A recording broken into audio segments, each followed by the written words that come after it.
भगवान गणपति को मेरा नमस्कार है।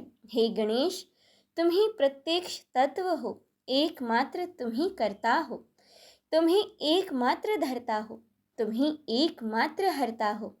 निश्चय ही तुम ही सब रूपों में उपस्थित ब्रह्म हो, तुम ही साक्षात नित्य आत्म स्वरूप हो। मैं न्याय संगत कहता हूँ, सत्य कहता हूँ। हे श्री गणेश, आप मेरी रक्षा करो। आप वक्ता अर्थात बोलने वाले की रक्षा करो। आप श्रोता अर्थात सुनने वाले की रक्षा करो। आप दाता की रक्षा करो।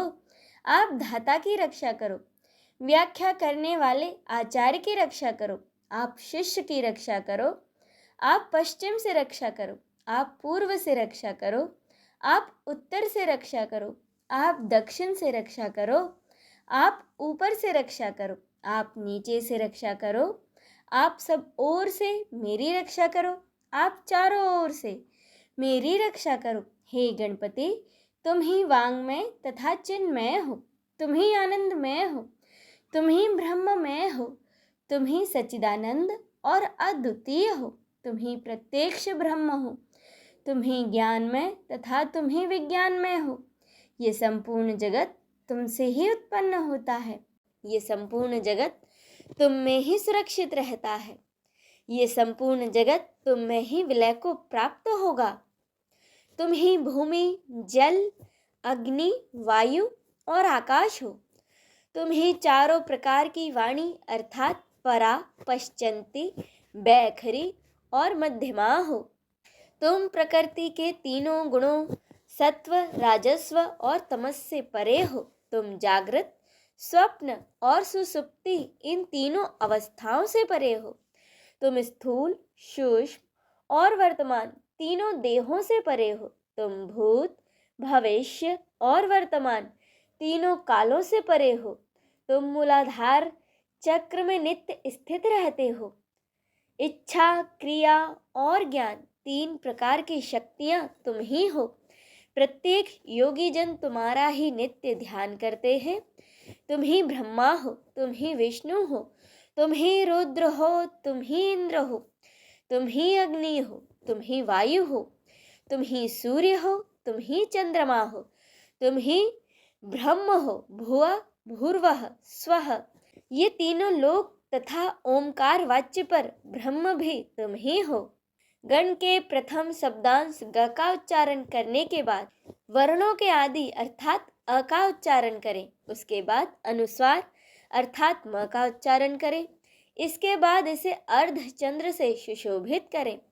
इस प्रकार गम ओमकार से अवरुद्ध होने पर तुम्हारे बीज मंत्र का स्वरूप ओम गण बनता है। गकार प्रथम रूप है, अकार मध्य रूप है और अनुस्वार अणीम रूप है। बिंदु उत्तर अर्थात ऊपरी रूप है। नाद संसाधन होता है। ये सभी आपस में मिलकर ओम गण ये रूप बनाते हैं। इसे गणेश विद्या कहते हैं। गणक इसके ऋषि है। निचरद गायत्री छंद है। गणपति देवता है। वह महामंत्र ओम गण गणपते नमः है। हम एक दंत को जानते हैं, वक्रतुंड का ध्यान करते हैं। वह दंती अर्थात गजानन हमें जागृति प्रदान करे। ये मंत्र गणेश गायत्री कहलाता है।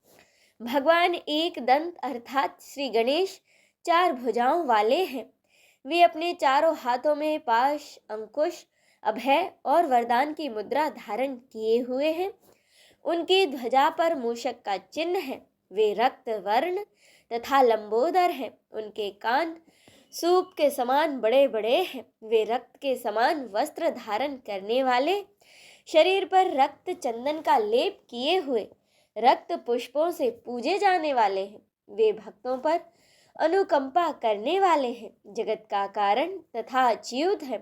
सृष्टि के आदि में आविर्भूत प्रकृति और पुरुष से परे श्री गणेश जी का जो नित्य ध्यान करता है वह सभी योगियों में श्रेष्ठ है। व्रातपति को नमस्कार है, गणपति को नमस्कार है। प्रथम पति अर्थात शिव जी के गणों के अधिनायक को नमस्कार है।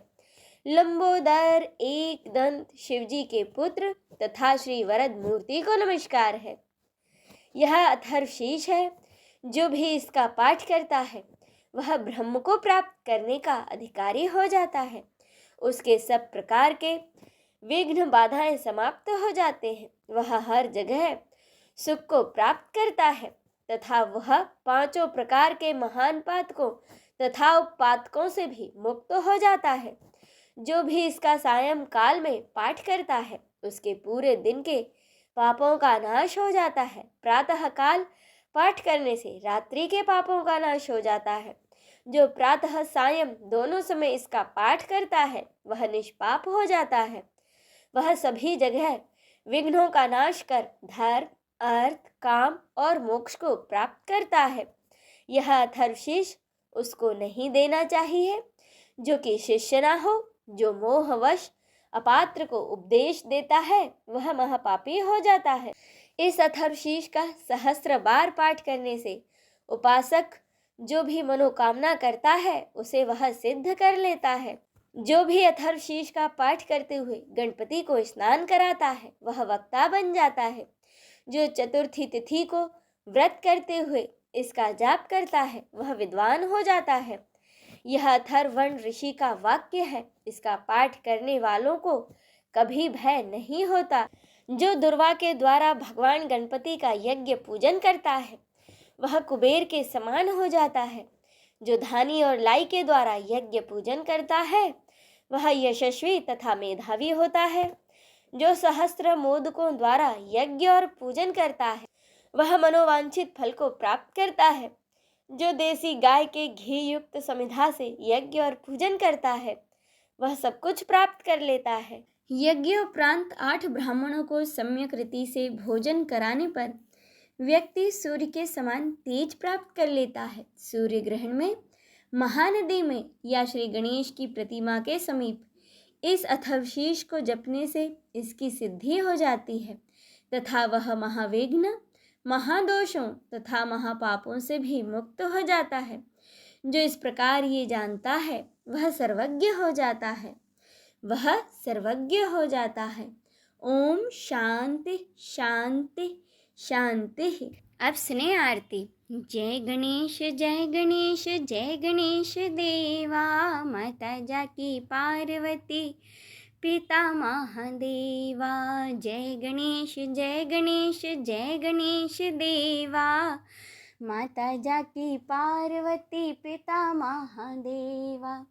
एक दंत दयावंत चार भुजाधारी, एक दंत दयावंत चार भुजाधारी, माथे पर तिलक सोहे मूसे की सवारी, माथे पर तिलक सोहे मूसे की सवारी। पान चढ़े फूल चढ़े और चढ़े मेवा, पान चढ़े फूल चढ़े और चढ़े मेवा, लड्डुन का भोग लगे संत करें सेवा, लड्डुन का भोग लगे संत करें सेवा। जय गणेश जय गणेश जय गणेश देवा, माता जाकी पार्वती पिता महादेवा। अंधे को आँख देत कोढ़िन को काया, अंधे को आँख देत कोढ़िन को काया, बांझन को पुत्र देत निर्धन को माया, बांझन को पुत्र देत निर्धन को माया। सूर्य शाम शरणाए सफल कीज सेवा, सूर्य शाम शरणाए सफल कीज सेवा, माता जाकी पार्वती पिता महादेवा। दीनन की लाज राखो शंभु सुतवारी, कामना को पूरा करो जाऊं बलिहारी। जय गणेश जय गणेश जय गणेश देवा, माता जाकी पार्वती पिता महादेवा, माता जाकी पार्वती पिता महादेवा। बोलिए विघ्न हरता पार्वती नंदन भगवान श्री गणेश की जय, माता पार्वती की जय।